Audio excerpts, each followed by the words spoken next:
आज हम बात करेंगे कि जिन बच्चों में खून की कमी हो जाती है, एनीमिया हो जाता है या आयरन की डेफिशिएंसी हो जाती है या और विटामिन्स की कमी हो जाती है, तो उनको हमें क्या देना चाहिए, कि कमी को कैसे पूरा कर सकते हैं। तो हमारे पास एक सिरप आता है विडालिन सिरप, जिसका हम इस्तेमाल करके उनकी खून की कमी और आयरन की कमी को पूरा कर सकते हैं। इसके साथ साथ जो फीमेल्स आयरन की डेफिशिएंसी का शिकार होती हैं और विटामिन्स की डेफिशिएंसी का शिकार होती हैं, वो भी इसे इस्तेमाल कर सकती हैं।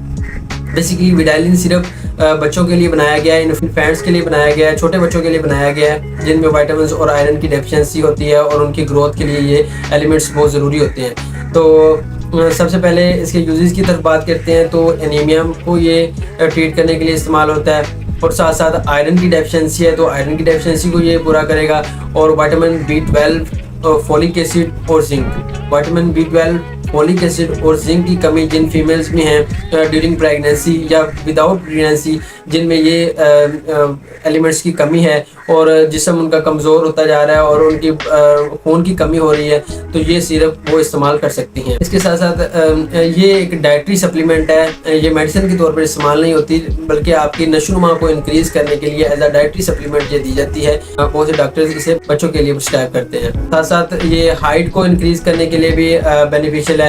जिन बच्चों की हाइट्स इंक्रीज नहीं हो रही होती और उनकी स्टंटेड ग्रोथ, मतलब ग्रोथ रुकी होती है, वो ये ट्रीट करने के लिए इस्तेमाल होती है। इसके साथ साथ आपके लिए ये और भी बेनिफिशियल है कि आपको भूख नहीं लग रही तो उसमें भी आपको बेनिफिशियल है। और स्टमक में पेन है, मसल पेन है या आपको बोन का प्रॉब्लम है, हड्डियों का, उसमें भी आपको ये बेनिफिशियल है क्योंकि इसमें विटामिन डी और कैल्शियम की भी थोड़ी सी मिकदार होती है। यूज़ कैसे करना है, इसे आप यूज़ कर सकते हैं 2 टाइम, सुबह शाम आप इसे इस्तेमाल कर सकते हैं 1 से 2 चम्मच।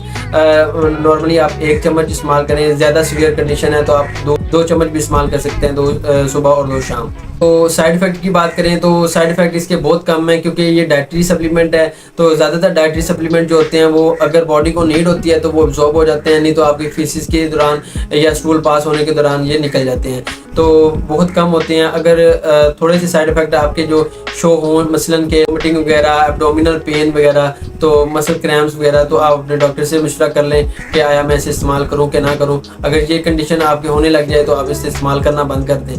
तो मज़ीद ऐसी वीडियोस देखने के लिए मेरे चैनल को सब्सक्राइब कर दें और बेल आइकन को भी दबा दें ताकि हर आने वाली वीडियो आपके पास पहुंचती रहे।